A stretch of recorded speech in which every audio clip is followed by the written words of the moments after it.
आप सभी का हमारे YouTube चैनल त्योहार गाइड में स्वागत है। आज हम आपको इस वीडियो में बताने जा रहे हैं कि पितरों के आगमन पर ग्रहण का अद्भुत संयोग है। इस वीडियो के माध्यम से आप सभी जानेंगे कि ग्रहण के समय श्राद्ध कैसे करें।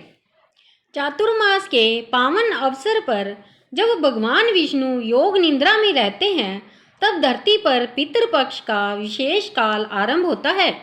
प्रिय श्रोताओं, कहते हैं कि जब 16 दिन का पितृपक्ष आता है, यानी श्राद्ध का समय आता है, तो सभी लोग अपने अपने पितरों के निमित्त पिंडदान, तर्पण, भोजन दान, गोदान आदि करते हैं, ताकि आपके पितरों को मोक्ष प्राप्त हो। तो कहा जाता है कि यमराज सभी पितरों को छोड़ते हैं पितरी से, ताकि वे अपने अपने बच्चों के घर जा सके और उनसे अपने भाग्य को ले करके आगे पितरक से आगे की यात्रा को पूर्ण कर सके। तो सिर्फ पिंडदान तर्पण से नहीं होता है। यह वही समय है जब हमारे पितर, हमारे पूर्वज जागृत होकर अपनी संतानों, अपने कुल और परिवार की ओर आते हैं। पितृपक्ष का महत्व वेद, पुराण और स्मृतियों में स्पष्ट रूप से वर्णित है। गरुड़ पुराण के अनुसार पितरों को तर्पण और पिंडदान करने से न केवल उनकी आत्मा को शांति मिलती है, बल्कि वंशजों के जीवन में भी सुख समृद्धि आती है। ऋग्वेद और महाभारत जैसे प्राचीन ग्रंथों में भी पूर्वजों का सम्मान करने और उनका आशीर्वाद प्राप्त करने की परंपरा का उल्लेख मिलता है। पितृपक्ष की परंपरा हजारों वर्षों पुरानी है। वैदिक काल में भी श्राद्ध और तर्पण का विशेष महत्व था। पितरों को देवताओं के सम्मान दिया जाता है। यह मान्यता थी कि पूर्वजों का आशीर्वाद परिवार की उन्नति, स्वास्थ्य और समृद्धि के लिए आवश्यक है। जैसे किसी यात्री का पहला कदम अपने ही घर की ओर पड़ता है, वैसे ही पितर भी सर्वप्रथम अपने घर में प्रवेश कर यह देखते हैं कि कौन उनका स्मरण कर रहा है, कौन श्रद्धा और तर्पण द्वारा उनका आह्वान कर रहा है और कौन उन्हें विस्मृत कर सांसारिक व्यवस्थाओं में खोया हुआ है। जो संतानें श्रद्धा से तर्पण, पिंडदान और अन्न जल अर्पण से उनका स्वागत करती है, उन पर पितरों की कृपा वर्षा होती है। और जो उपेक्षा कर देते हैं, वहाँ पितरों का अप्रसन्न होना स्वाभाविक है। इसी पितृपक्ष के मध्य इस बार एक विलक्षण संयोग घटित होने जा रहा है, क्योंकि लगभग 100 वर्षों के उपरांत ऐसा समय उपस्थित हो रहा है जब ग्रहों की विचित्र चाल और नक्षत्रों का प्रभाव अद्भुत रहस्य लेकर आएगा। कहा जा रहा है कि इस पितृपक्ष के दौरान सूर्य ग्रहण और चंद्र ग्रहण दोनों के दर्शन होंगे और यह संयोग अत्यंत दुर्लभ है। शास्त्रों में लिखा गया है कि जब पितृपक्ष में ग्रहण आता है, तब उसका प्रभाव सामान्य नहीं होता। यह पुण्य को भी हजारों गुना बढ़ा सकता है और भूल चूक को भी अनेक गुना दंड स्वरूप लौटा सकता है।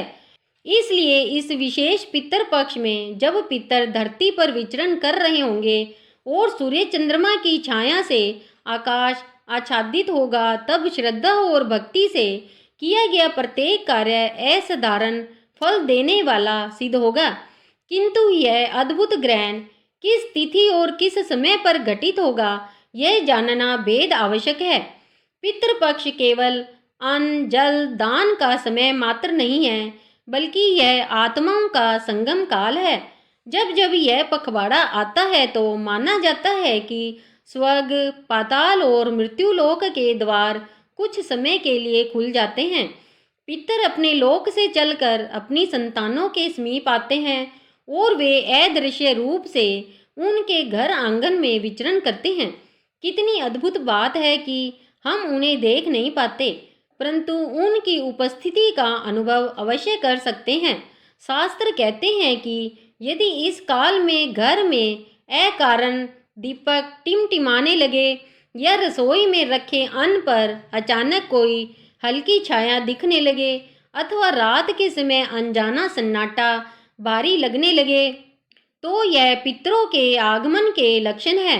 वे अपने वंशजों को परखते हैं, देखते हैं कि किसने उनके नाम का दीप जलाया, किसने जल और अन्न अर्पित किया और किसने उपेक्षा कर केवल दिखावे की पूजा कर ली। इसलिए कहा गया है कि पितृपक्ष के दिनों में यदि कोई व्यक्ति अपने पितरों को तृप्त करता है तो उसे देवताओं की आराधना से भी अधिक पुण्य प्राप्त होता है। कारण यह है कि देवता तो अनंत और अजर अमर है, पर पितर वही है जिनसे हमें यह जन्म, यह शरीर और यह वंश परंपरा प्राप्त हुई है। उनका ऋण किसी प्रकार उतारा नहीं जा सकता, परंतु पितृपक्ष का तर्पण उस ऋण को कुछ सीमा तक शांति प्रदान करता है। अब सोचिए, यदि यह पितृपक्ष पहले से ही इतना गर्व और महत्वपूर्ण है, तो जब इसी काल में ग्रहण जैसा अद्भुत खगोलीय योग आ जाए, तब इसकी महत्ता कितनी बढ़ जाएगी। 100 वर्षों के उपरांत घटित हो रहा यह संयोग केवल एक ज्योतिषीय घटना नहीं है, बल्कि यह मनोदिव्य संदेश है कि स्वर्ग और आकाश, पाताल और मृत्युलोक सब मिलकर इस समय को विशेष बना रहे हैं। शास्त्रों में उल्लेख मिलता है कि जब सूर्य ग्रहण या चंद्र ग्रहण पितृपक्ष में घटित होता है, तब जो भी अन्न, जल, दान या जप तप किया जाता है, उसका फल अनंत गुना होकर लौटता है। यही कारण है कि ऋषि मुनियों ने ऐसे समय को अत्यम श्राद्ध काल कहा है, परंतु यह एक गहरी चेतावनी भी छिपी है। यदि इस समय में कोई व्यक्ति पितरों की अवहेलना कर बैठता है या असंयमित रहकर पाप कर्म करता है, तो ग्रहण की तीव्र छाया उस भूल को भी हजारों गुना बढ़ा देती है। यही कारण है कि शास्त्रों ने ग्रहण काल में भोजन ना करने, अपवित्रता से बचने और केवल जप, ध्यान, दान और स्नान करने की आज्ञा दी है। अब आप सोच रहे होंगे कि यह दिव्य ग्रहण आखिर कब घटित होने वाला है। सूर्य और चंद्र, ये दोनों आकाशीय दीपक कब छाया से आच्छादित होंगे? कौन सी तिथि पर यह रहस्य उद्घाटित होगा? कल्पना कीजिए, पितृपक्ष का पहला दिन है। घर घर में लोग अपने पितरों के निमित्त जल और तिल अर्पित कर रहे हैं। संध्या का समय है, आकाश में शीतल चांदनी फैली हुई है और तभी धीरे धीरे चंद्रमा के ऊपर छाया उतरने लगती है। यह है 7 सितंबर 2025 का दिन, जब पितृपक्ष की शुरुआत के साथ ही चंद्र ग्रहण घटेगा। मित्रों, शास्त्र कहते हैं कि चंद्र ग्रहण के समय सूतक काल लगता है, जिसमें सामान्य पूजा पाठ वर्जित होता है, लेकिन पितरों से जुड़े कर्म इसमें अपवाद माने गए हैं। सूतक से पहले यदि आप श्राद्ध कर लें तो वह विशेष फलदायी माना जाता है। ग्रहण के दौरान केवल पितर मंत्रों का जप और दान करने की अनुमति है और ग्रहण समाप्त होने के बाद शुद्ध स्नान कर कर पुनः तर्पण करें। इस समय यदि कोई संतान अपने पितरों के लिए श्रद्धा भाव से दान करे, जैसे अन्न, वस्त्र, जल, तिल या गोदान, तो उसका फल 1000 गुना बढ़कर पितरों तक पहुंचता है। यही कारण है कि ज्योतिषाचार्यों ने कहा है कि इस चंद्र ग्रहण को केवल ग्रहण मत समझो, यह पितरों की आत्मा को तृप्त करने का अद्भुत अवसर है। अब आते हैं पितृपक्ष के अंतिम दिन की ओर, जो होता है सर्वपितृ अमावस्या, यानी वह तिथि जब केवल अपने पितरों का नहीं बल्कि सभी ज्ञात अज्ञात पितरों का स्मरण और तर्पण किया जाता है।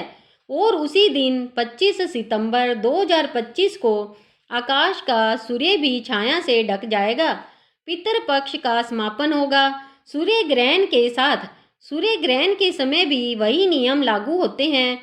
ग्रहण के दौरान कोई नया कार्य ना करे, शुद्ध स्नान, मंत्र जप और दान पुण्य करे और ग्रहण समाप्त होने के बाद ही श्राद्ध और तर्पण करे। किंतु क्योंकि यह सर्वपितृ अमावस्या है, इसलिए इस दिन का महत्व और भी बढ़ जाता है। ग्रहण के उपरांत यदि आप पितरों के लिए जल, अन्न और पिंड दान करते हैं तो पितृदोष का निवारण होता है और पूर्वजों की आत्माएं संतुष्ट होकर आशीर्वाद देती है। अब सोचिए, एक और पितृपक्ष की शुरुआत चंद्र ग्रहण से और अंत सूर्य ग्रहण से। इसका अर्थ है कि पूरा पखवाड़ा एक दिव्य ऊर्जा से घिरा हुआ है।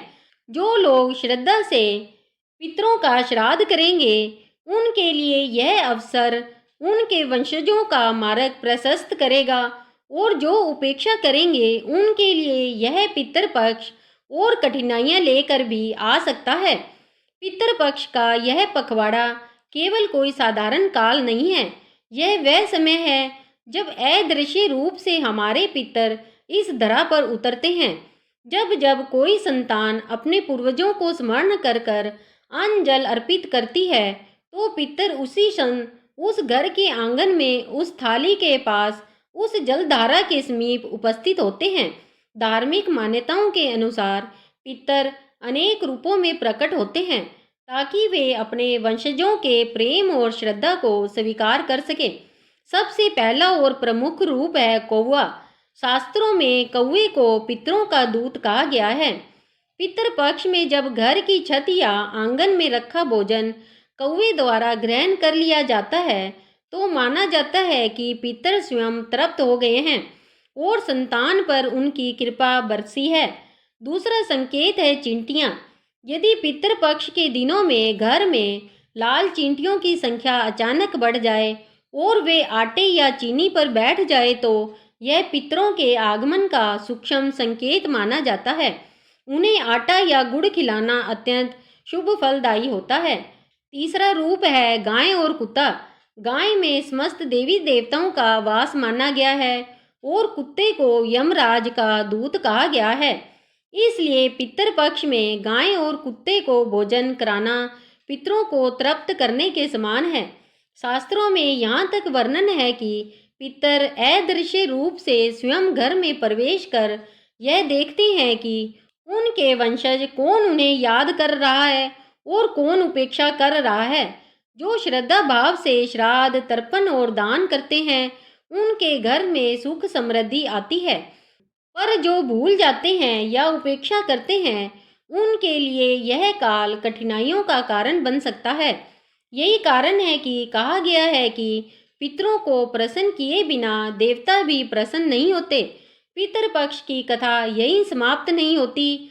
जिस प्रकार पितरों की कृपा से परिवार में सुख, शांति और समृद्धि आती है, उसी प्रकार उनकी अप्रसन्नता से जीवन में अनेक बाधाएं भी उत्पन्न हो सकती है। इसे ही शास्त्रों में पितृदोष कहा गया है। यह दोष तब उत्पन्न होता है जब संतान अपने पूर्वजों को विस्मृत कर देती है, उनके लिए श्राद्ध, तर्पण या दान पुण्य नहीं करती, या फिर किसी कारणवश पितरों की आत्माएं तृप्त नहीं हो पाती। पितृदोष के लक्षण बड़े सूक्ष्म किंतु स्पष्ट होते हैं।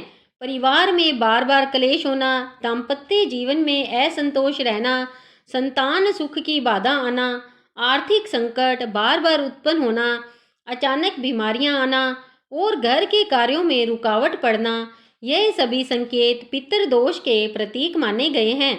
यहाँ तक कि कई बार स्वप्न में पितर आते हैं और असंतोष प्रकट करते हैं, किंतु शास्त्र केवल दोष का वर्णन ही नहीं करते, उसका निवारण भी बताते हैं। पितृदोष से मुक्ति के लिए सबसे सरल और प्रभावी उपाय है श्राद्ध, तर्पण और दान। पवित्र कुशा और जल से तर्पण करना, अन्न और वस्त्र दान करना तथा गौ सेवा करना पितरों को संतुष्ट करता है। विशेषकर पितृपक्ष के दिनों में जब भी आप स्नान के उपरांत पितरों को जल अर्पित करते हैं और ओम पितृ देवाय नमः का जप करते हैं, तो उनकी आत्माएं तृप्त होकर दोष का शमन करती है। इसके अतिरिक्त गरीबों को भोजन कराना, गौ को हरा चारा खिलाना और कुत्तों को रोटी देना भी पितृदोष निवारण में विशेष कारगर है। ज्योतिष शास्त्र कहता है कि यदि पितृदोष का निवारण नहीं किया जाता, तो यह दोष पीढ़ी दर पीढ़ी चलता है, किंतु यदि श्रद्धा और आस्था से एक बार भी विधि पूर्वक पितृ कर लिया जाए, तो यह दोष मिट जाता है और परिवार पर पितरों का आशीर्वाद स्थायी रूप से बना रहता है। पितृपक्ष का यह पावन काल अत्यंत महत्वपूर्ण माना जाता है, क्योंकि इसी समय चातुर्मास का प्रभाव होता है, जिसमें भगवान विष्णु योग निद्रा में शयन करते हैं और हमारे पितर जागृत होकर पृथ्वी पर आते हैं। शास्त्रों में कहा गया है कि जब कोई प्राणी अपने घर लौटता है तो सबसे पहले अपने परिवार के पास जाता है। ठीक उसी प्रकार हमारे पितर भी इस पावन समय में अपने वंशजों के पास आते हैं और देखते हैं कि कौन उनका स्मरण श्रद्धा से कर रहा है और कौन उनके निमित्त तर्पण कर रहा है तथा कौन उपेक्षा कर रहा है।